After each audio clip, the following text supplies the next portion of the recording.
Hi, I'm Amanda, and I'm 14. You know, sometimes I felt like my life was more boring than math lessons after lunch.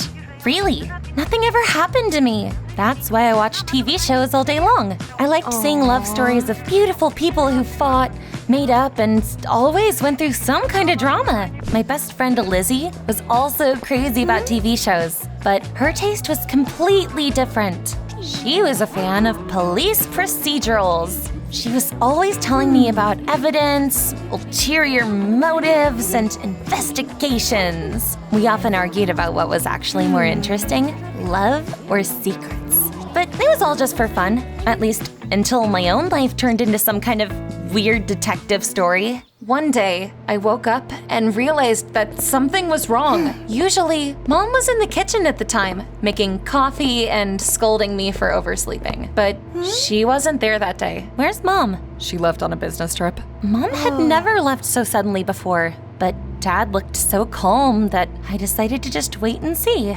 Mom came back a couple of days later. She didn't look any different, but I immediately realized it wasn't her. At first, I thought I was going crazy, but then I started to notice the little things. Her laugh was a bit different. She didn't serve food like Mom did. Even the way she walked was off. One evening, I followed her. I peeked into my parents' bedroom and my heart sank. My so-called mom was sitting in front of a mirror and taking off her makeup. I saw her real face. She wasn't my mom. They looked similar, but it was clearly a different woman. Where's Mom? Who is that woman? Amanda, keep your voice down. Let me explain. This is all for the sake of our family. Her name is Maria, but call her Mom when we're in public. It's very important. I'll tell you everything later, but for now, don't say a word about this to anyone. I couldn't believe my ears. Had Dad lost his mind? How was I supposed to pretend Maria was my mom? I got so mad that I slammed the door shut and stormed off to my room. The next day, I told Lizzie everything. Of course, she couldn't wait to play detective. Amanda, this is a conspiracy. We need to find your real mom. I agreed. To be honest, I was scared. Meanwhile, Maria acted like she was there to stay. She was rearranging things in our kitchen, ironing Dad's shirts, asking me how I was doing. It made my blood boil. I decided I would chase her away no matter what. I started by adding salt to her coffee instead of sugar. She took a sip. Oh, I put too much salt in it. I must be tired. She didn't even suspect me. Next, I hid her phone. She found it in 5 minutes and just sighed. Then, I ruined her makeup by putting toothpaste in it.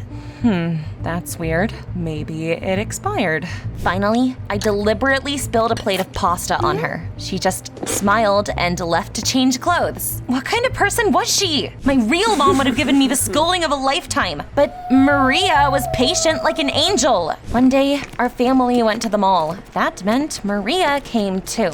There, we met Dad's colleague, Mr. Wayne, as well as his wife and his children. Dad greeted him, but it was clear they didn't get along. Maria was playing the role of the perfect mom and smiling so brightly it made me want to barf. That's not my mom. It's just some random woman. Mr. Wayne gave me a weird look, like he wanted to ask me something, but in the end, he didn't say anything. To be honest, after Maria appeared in our lives, I became a wreck. I stopped doing my homework and I got an F on a test, but I didn't care because my life was falling apart. Amanda, I've got news. I found Maria's social media profile. She's an actress. What a twist. We immediately went to the agency that represented her. The receptionist there recognized Maria from a photo and said that my dad had come by about a week ago. He had spent a long time trying to choose an actress based off appearance, and in the end, he hired Maria, but he hadn't said what for. A week ago, that was when Mom disappeared. So Dad was looking for an actress that looked like her? But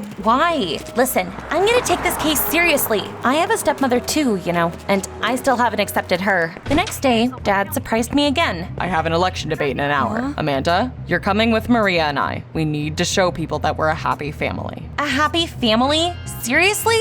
But Dad looked so serious that arguing was useless. In the end, I went with them. The debate was boring. There were a bunch of adults sitting next to me and listening to Dad talk about taxes, roads, and all sorts of nonsense I didn't care about. After the debate, Mr. Wayne came up to us. He was smiling, but his eyes looked evil. And then he bombarded Maria with questions. Where did you and your husband meet? And where did you go on your first date? Maria answered calmly, like she knew all the answers. She played her role perfectly. I know she's not your wife. You're just acting like a happy family.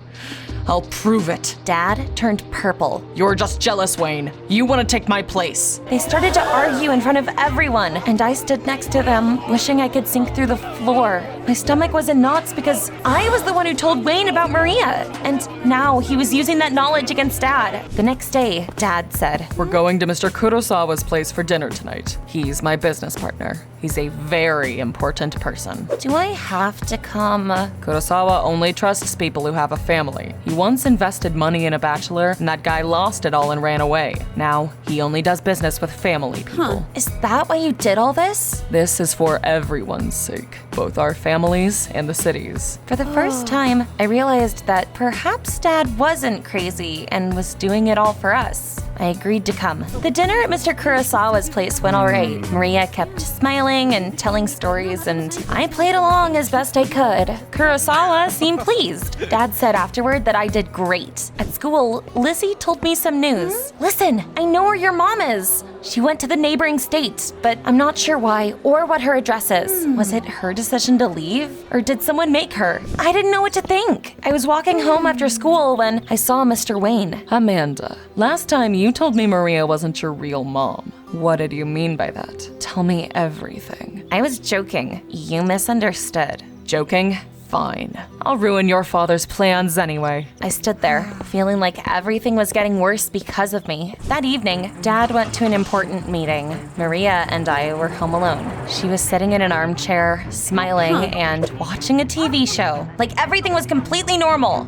It drove me up the wall. I sneakily took her car keys and went to the parking lot. It was a stupid plan, but I wanted to drive her car to the next street over and then watch Maria panic later. I had very limited driving experience, so of course, I immediately hit someone's car. The crash was so loud that the neighbors came running to the noise. The police arrived a minute later. When they found out I didn't have a license, things went from bad to worse. They took me to a police station. I called Dad, but he was at a meeting and he didn't answer. I called Lizzie, but she couldn't help me either. I sat there, convinced that this was it. My life was over. But then Maria walked into the station. It's my fault. I let Amanda practice driving. I didn't think this would happen. I'll take full responsibility. The police looked at her and decided to let me off with a warning. I was released. I felt so ashamed of myself. She could have left me there, but she saved me. For the first time, I thought Maria might be all right. The next day, I was seeing her in a new light. She wasn't my real mom, but she treated me kindly anyway. Amanda, do you need help with your homework? Yes, please. Things changed after that. I stopped fighting Maria and even started, helping her. For example, I told her how my real mom used to speak. Mom always said, "Don't spill the milk, the cat will drink it." She also didn't like onions in her salad. Maria paid close attention and wrote down everything in a notebook. The more I thought about it, the more I realized that my mom wasn't actually all that great. She had often treated me coldly. Whenever I got a B, she'd say, "An A would have been better." When I complained about girls at school, she would tell me, "Don't mind them," and go back to her business. How had I never realized it before? And Maria, unlike Mom, she was warm. She really listened to me. Sometimes she hugged me for no reason. I wasn't used to it, but it was nice. Meanwhile, things at school were falling apart. Because of all the debates, dinners, and investigations, I hardly ever did my homework. One of my teachers called my mom. And you know who came? Maria. Amanda failed 2 tests, skipped lessons, and talked in class. I was mentally preparing for the worst. My real mother would have just nodded and said, "Okay, I see." And that would have been it. But Maria suddenly stood up and said, It's been a hard month for Amanda. She is trying. She just needs some help. I believe that she shouldn't have to do everything by herself. It's our job to support her. The teacher seemed a bit at a loss for words. And I sat there and thought, wow, She's fighting for me. My mom had never done that. That's when it really hit me. For years, I'd been watching TV shows and thinking my life was boring, but my reality was actually way cooler than any Netflix show. That evening, I saw something strange. My dad and Maria were sitting on the couch watching TV and holding hands, but there was no one around. There was no need for them to act like a happily married couple. Were they really? On the one hand, I got mad. How could he? But on the other hand, it was the first time in a long time that Dad looked so happy. I didn't know how to feel about it. I found your mom's address in the neighboring state. Let's go. I almost burst into tears of joy. Finally, I was about to get some answers. But the next day, Dad had another meeting with his voters. Amanda, we need to act like a happy family. It's important. Dad, Maria, and I were standing next to each other and getting photographed while Dad was answering questions. Then, Mr. Wayne made his way through the crowd. Listen up. Maria is an actress. Your candidate hired her to pose as his wife. I have proof right here. Everyone froze. The journalists began snapping photos at the speed of light, and the crowd started whispering. Dad turned white as snow, and Maria dropped her eyes. It was a huge scandal. The next day, everyone was talking about the politician's fake family. Maria packed her things and left. She didn't have to act anymore. I'm sorry, Amanda. Dad lost everything. He had to drop out of the election, and Mr. Kurosawa suspended the investments. Wayne was clearly over the moon, and why wouldn't he be happy? His family was perfect. I looked at Dad. For the first time, he looked truly defeated. He was sitting in the kitchen with his head in his hands. I knew there was nothing I could do to help him. At that moment, Lizzie came over. Let's go. Here's your mom's address. We need to find out the truth. I looked at Dad and realized that he played his part, and now it was my turn. Lizzie and I went to the neighboring state. The drive was long, and I kept wondering, was Mom waiting for me?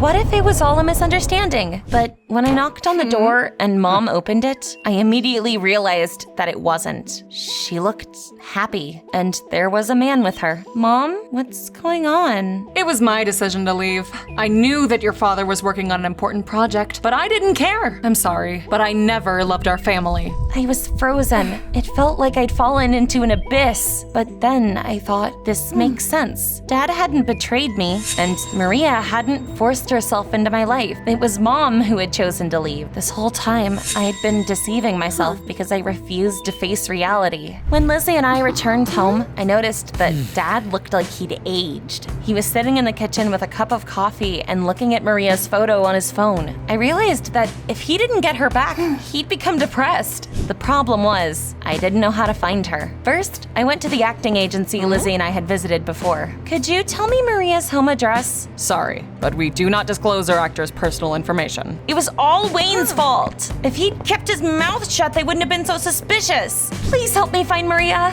What? Are you nuts? She's the bad guy. Do you want her to be your stepmother? Not all stepmothers are bad. She's nice, and I want her back. Okay, I'm a real detective. I can find anyone. While Lizzie was busy looking for Maria, the journalists kept digging for more information too. Eventually, they found out the truth, and soon it was everywhere. All the newspapers and TV channels reported that my mom had left us for some guy, that Dad hadn't wanted to play the victim and had just been trying to protect me and his project, and that he wasn't a villain and just wanted everyone to be happy. One evening, Mr. Kurosawa came over to our house. I've been thinking a lot, and just because someone's family appears to be perfect doesn't mean that the person is good. Family problems do not make a person bad. I want you to become my business partner. A weight seemed to have fallen off of Dad's shoulders. Soon, a new scandal broke out. The journalists found out that Mr. Wayne, the one who'd exposed us, was a terrible father and husband. His wife and children revealed that he was a real tyrant at home. Mr. Wayne was immediately disqualified from the election. After that, people asked my dad to re-enter the race. His reputation was better than ever. Life went back to normal. It was even better now, but I was still upset because Maria wasn't there. And then, one evening, our doorbell rang. I opened the door and saw Lizzie holding Maria's hand. I told you I can find anyone. Maria smiled shyly.